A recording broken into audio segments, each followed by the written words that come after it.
The point is that what I want to emphasize is that if the number of crime is X, the number of complaints that we receive is absolutely minuscule, maybe X by a million. People are not aware of the legal remedies that they have. People are not, either they are not aware, or they feel nothing can be done, or there is no remedy. Young children, young girls, they are harassed day in, day out. Either they do not want to come, or their parents, they do not want to come. Again, the same problem remains with them also, that they do not know what legal action they can take. I will not deny that at times the law enforcing agencies also do not act as quickly as it is needed or as they should. But the legal courses are there, and people have to be aware of the facilities and the legal avenues that are available to them. The IT Act of India 2002 is quite a stringent act. It is a very strong act. Of course, there has been a few amendments, especially section 66A, which deals with this kind of obscene postings or obscene mails or obscene information about a person. That has been struck down by the Supreme Court of India. But nevertheless, there are other sections which deals with various kinds of IT offences that can be taken recourse to. The law enforcing agencies have also developed expertise in investigation of such crimes. Earlier, the physical crime that used to happen used to leave a trail of evidences. Here the trail of evidences are left, but it needs an expert to find out those trails. At times they are a step ahead of the law enforcing agencies. Nevertheless, as we develop in terms of technology, these things will also become easier for the law enforcing agencies to detect and punish these people. But the main point that I will harp again is the awareness amongst the people and the knowledge they should have that these crimes need to be tackled. If they are to be tackled, they must inform the police or the law enforcing agency if this has to be curbed at all. Thank you very much. If you have any other question, we'll have in the next. Thank you very much. Can we have Siddharth now and to share his thoughts on this?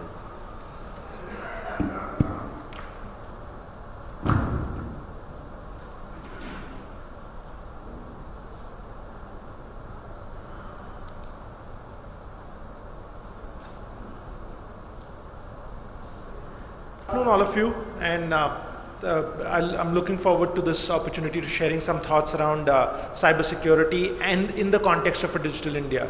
So really, I mean, to start off, what's the cyber context? And I think some of this was touched upon by the previous speaker, so I'll move faster on those areas. So what's really the context? So if you really look at it, the number of connected devices today is much larger than the population of the world. And by 2020, we are expecting it to be about 7 times the population of the world. So what does that mean? That means the number of people in the cyberspace, so the number of cyber participants is going to magnify in a large way. It also means amplification of data and information in the cyberspace. What are some of the other trends? So some of the other trends, in fact, was covered in the pre-lunch sessions as well, talking about SMAC, which is social. So there's a huge play around social media. So 2.55 billion people are likely to be participants in social media and social networking by 2017. Look at some of the other stats. Bring your device to, bring your own device as a phenomenon. About 75% of developing world economies, people are bringing their own device to workplace. What does that mean? That means the boundaries between organizational information on your device and your personal information on your device is blurring. So organizations need to secure this extended boundary. 1.6 zettabytes of data in cloud. That also has implications, because you're basically saying information about your organization or information related to governments, etc., are in third-party locations which maybe you don't even know where. So it's really out there in the cloud. So that's again a clear trend that we are seeing from a technology infrastructure perspective, having implications to security. The fourth thing is Internet of Things, and we'll hear a lot more about that in the subsequent sessions. But what does that really mean? It means that consumer technology that touches consumers, whether it is to do with mobile health, whether it is to do with sensors on your body, sensors in your home, sensors in your car, would be connected to the internet. All of this means that the surface of, or the gamut of cyber is expanding. It has expanded over the last 3-4 years, and it's further expanding, which means the surface of attacks for cyber is also expanded. So you're that much more vulnerable as well. So while all of this brings in a lot of benefits, you're that much more vulnerable as well. So really, I mean, what does size do from a cyber perspective? So in fact, the larger the organizations are, the more there is to pull out, the more impact that you can create, the more you can actually steal from an information perspective as well. So the larger you are, the larger is the likelihood for you to be subjected to attack. So you see all these names, they're all big entities, big organizations. So you see Target. So I won't talk about all of them, but a few of them. But the idea, the message is that, you know, large does not mean safe. So Target is one classic example where a vendor's identity was actually hacked. Vendor's access was hacked, and this vendor was a vendor for air cooling systems. So through the access to the automation of the air cooling systems, one could get into point of sale software and was able to embed malware. And through that they pulled out credit card information, including the CVV number of 110 million customers. So that's the kind of scale of impact. eBay, 145 million. What was pulled out is the login credentials. So your username and your password. So essentially your account of 145 million customers was available, was hacked into. Another classic example, and this is to do with US Department of Personnel, which provides security clearances and sort of holds the records of federal employees. So 4.6 million records of federal employees was actually hacked into. And this entity had a very state-of-the-art intrusion prevention system, which they call Einstein, and that was also kind of breached. So that's the kind of breaches that are happening today. And is this all a global phenomena? Answer is clearly no. And we've seen a lot of headlines. I mean, recently we've seen headlines around Meru cabs, customer information being pulled out. So a lot of headlines, but some of the others as well. So you've had telecom player, political websites, one of the minister's website, personal website, all defaced. Okay, so that's one.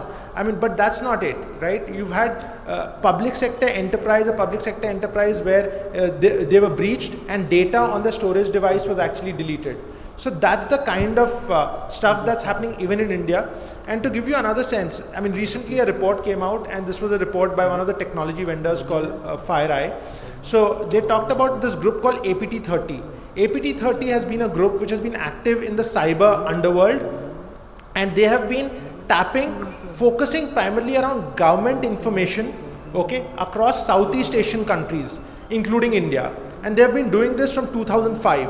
And actually, it's only in 2015 that it has been identified that such an activity has been happening. So that's the kind of, so even the detection time frame for some of these cyber attacks is long gestation period. So that's really what we are dealing with. So who and how, right? And some of this was spoken about. So really, cyber crime is an industry today, okay? And what do I mean by that? There's an entire supply chain. So there's exploit research, which means to identify what are the vulnerabilities in particular devices, IT devices, or particular IT applications. So identifying those vulnerabilities. So there'll be specialist groups that are only identifying those vulnerabilities and selling it. Okay? Then there are groups that actually use those vulnerabilities and say, what kind of malware should I develop to tap that vulnerability? So they are into malware development. Then there are small groups that are actually into distribution and installation. So they focus on installing the malware into the target's premises and multiple targets. And then there is command and control, which is across multiple malware. How do you command and control that malware centrally? So that's a separate group. So the idea is that each of these areas have become specialized areas, and it's a supply chain, it's a commerce out there. So, you know, cyber crime is an industry really. But is it only cyber criminals that that are attacking? No, there are different types of actors in the game. So there's another quick example. American and British spies actually hacked into the encryption key of Gemalto, which is into SIM manufacturing, and actually supplies SIM cards to 450 different carriers globally. So which basically means that they could potentially be able to hack into and sniff voice and data communications. Okay, so here the actor is not a cyber criminal really. It's a set of spies, state non-state actors really. So the kind of actors today who are actually attacking the cyberspace are multiple, and they're professionals. So they're terrorists, they're insiders, which is inadvertently employees, your supply chain partners, governments. So there have been cyber warfare, and I think sometime during the lunch break I was talking to one of the participants here, and we were talking about Stuxnet, which was basically US non-state actors impacting Iran's nuclear installations, the corporate espionage and hacktivists. So there are multiple types of groups that are going after what's there in the cyber world. So how do they kind of go about doing it? And I'm not going to spend a lot of time on this, but essentially there are multiple techniques that are used. So malware is one which is well heard of. So there are various types of malwares. Again, there are Trojans, there are a variety of malware. But let's talk about a few of them. So ransomware is again something where actually they will come and they will perhaps even encrypt the data in your premises of your organization and say that, look, if you want us to decrypt it, you need to pay X amount. Phishing was spoken about by the previous speaker, where they actually reach out to you to tap some information from you. Some of the more advanced cyber attacks have been around DDoS, which is distributed denial of service, where actually there's a lot of traffic that's flooded towards a website or towards a particular web-facing application that provides services, so that the genuine services go down. So that takes the entire service down. And then there's advanced persistent threat, which is really pushing malware into multiple systems. They are called botnets, and then they get controlled from a central place, and over time, very slowly, they pull data out of an organization remit. So they're very difficult to identify, and they take normally months to identify post installation. But let's kind of reflect back. All of this is happening, but but there's a digital story in India as well. And this is, and of course there's a large piece of digital story that private sector will drive as well, in terms of enabling customer interface, big data, analytics, and so on and so forth. But let me just kind of quickly reflect upon some of the larger government initiatives. So the government today on Digital India is talking about creating broadband highways, universal access to phones, public internet access. So essentially it's around making internet connectivity ubiquitous. So trying to bring every Indian on the cyber space. So which basically means that in India, as this becomes a reality, the cyberspace in India will also multiply and amplify in a big way. E-governance, part of the Digital India focus is also about pushing the next wave of e-governance, so which means more government information out there connected. A lot of services to citizens are being planned, whether it is education, healthcare, financial inclusion, all of that is being looked at. And also a lot of citizen information will be available right there on the net, so you can go get various informations linked to your Aadhaar number for yourself, etc. So, and I think just quickly reflecting on a different dimension, there's also a lot of initiative around smart grid, around automating the way a dam would function, and so on and so forth. And all of that means connection to the internet world. Okay. So what does this mean in terms of implications? So implications are clearly there's a government information which is at risk. There is also, if there is social unrest, now because there will be a much larger population on the cyber world, that can magnify and multiply. Cyber bullying, which was talked about, that's again something that will be a reality. Identity theft, really getting your identity and using it in different ways to get government service, to get private services, so that's going to be a big space. Financial frauds in the context of financial inclusion or in the banking context, that's again one of the vulnerabilities that is going to be much larger in play. And personal information theft. I think these are some of the risks that we will see as Digital India actually plays out. Of course, cross-border terrorism is again a big issue that will happen in the context of cyber in India. And I mean, some of the examples, I mean, we spoke about Stuxnet. Similarly, I mean, imagine if a dam's gates are opened automatically when it's when the water levels are high. What kind of havoc it can create. So that's the kind of stuff that cyber terrorism can create as well. So really, what are the countermeasures? So I'll just quickly reflect on some of the countermeasures at a state level as well as at an organizational level. So if you look at a state level, I think some of the things that are being done and are in conceptualization and some steps are being taken is one is around Computer Emergency Response Team, the CERT. So CERT has been created at a national level. Now they are looking at creating this at a state level as well. And essentially the focus of CERT would be to monitor all national critical infrastructure to see if they are prone to any possible cyber attacks and how do they prevent and respond and coordinate through in an intergovernmental way. So that's the focus. Predictive policing, that's an interesting space, and I think I'll talk a little about it in the subsequent slide.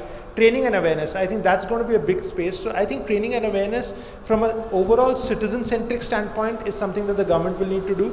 Of course, there is also a leg of training awareness when it comes to really organizations itself. So we believe that private sector is fairly evolved when it comes to cyber security, and I think that's true of some segments of the private sector, which I would say is primarily more in the banking and financial services world. So I think there's a lot around awareness creation, market creation, and then actually helping them mature on the cyber platform. Forensics, and this was again spoken about. So a lot of cyber events will happen, creating the right capability to detect, identify the root cause of these events and go after the people who perpetuated it. That's again a big space that needs to come into play. The other, I think 2-3 things is cyber incidents are a given, they will happen. Okay, so it is about incident response, which is also big. So I think there's got to be a lot more focus around incident response as well. And threat intelligence, which is if you're seeing similar signature of attacks. So for example, if 5 organizations, so globally if organizations are seeing similar signatures of attack, is that intelligence available to organization X to actually go back and say, okay, let me make sure that this attack, I'm protected from this attack. So that's again an area that is going to be of great focus. So these are some of the countermeasures, both at a state like a government level as well as at each organization's level. What is predictive policing? Predictive policing is really tapping multiple sources of information. So tapping financial data, telecom records, travel records, activity on social media to proactively identify the people who are actually creating cyber havoc. So, preventing cyberbullying, preventing,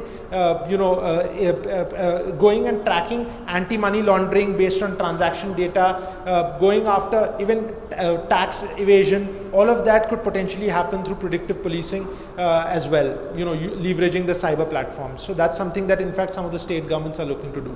So that's broadly it. I think as organizations you've got to attack at multiple layers, at the human layer, application, operations, database, OS, and network as well. So that's, but what are some of the big challenges? Big challenges are evolving technology landscape, which is not still, evolving threat landscape. So the types of threats are also evolving very fast.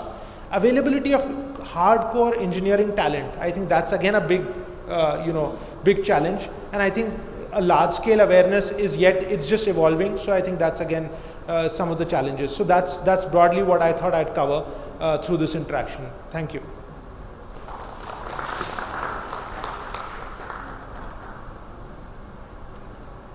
Thanks, Siddharth.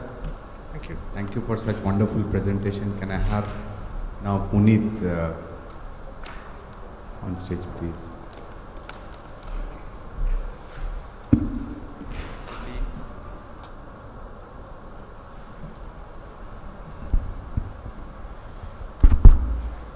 So good afternoon, everybody. Just to give you a background about myself, I work for Cisco at the moment, and I've been engaged in this space of digital for 7 years. In fact, when Siddharth mentioned about those 50 billion devices that will get connected, it was Internet Business Solutions Group, which the team which was I was a part of, we brought that research out to the world, and we coined a terminology called Internet of Everything. Today we call it digital world, but that's when the IoT or the IoE scheme of things started building up in the world. So IoT and digital world is actually, it's a word that's picking up, and when I speak to clients, in terms of advising them on how do you start solving for this digital landscape. Predominantly I consult in the industrial and the resources, the mining and the port space. Very often, what we realize is that, and this is what surprises us, that clients are extremely unaware about the importance of security inside a digital environment. And many times what we realize is the conversations, the people whom we sell to, the digital consulting or digital technology, as an architecture, are predominantly from the business landscape. They're not the CIOs. The CIOs understand security like the back of their hand. They're pretty clued on to what are the threats an enterprise actually faces if security is not addressed. But those 50 billion devices, when they start getting connected, majority of them happen to be in an area which is traditionally not dealt by IT.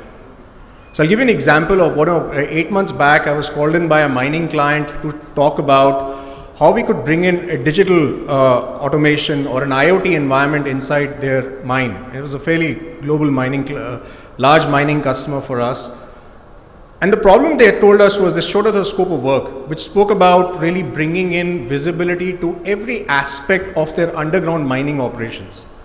And just to relate to you some statistics about what this engagement was about, there are 1,500 miners who go in and out of the mine in 3 shifts. There are approximately 100 equipments who drill or carry ore in and out of the mine on a daily basis, and the scope of work, when we actually saw, spoke about a lot about bringing in network, bringing in RFID, bringing in a bunch of technologies that would have given the management a complete visibility to every aspect of the mine. Which worker, which equipment operator is located in which part of the mine, and for those of you who understand how difficult this environment can be, I'm talking about a kilometer down the earth. Getting that kind of visibility where it's completely dark, and you really need to get complete visibility into which equipment is in which section of the mine being operated by which operator, and then which worker is standing where, because they want to deliver safety and security. So fine, we got the scope of work, we worked out the entire architecture, but one of the key components that were missing was security. And the client came back and said, and I'm talking here about a business conversation. We're not talking about the CIO or the IT organization, because they were not even involved in the first level of conversation we had. And their key aspect was that, why do we need to have security? We had to actually relate back to them the threat they would face if an environment they create. So today they did not have, 8 months back, they did not have any visibility into any individual who was standing inside the mine, where it was standing or where the equipment was there. Now imagine if they were to bring this entire piece of information onto the network. What would happen to their business? A very basic thing, what happens in mining is that they have to monitor gas, carbon monoxide. Those levels have to be monitored, and there are sensors laid out. Or they have to bring in sensors like RFID tags to be able to monitor the location of the workforce.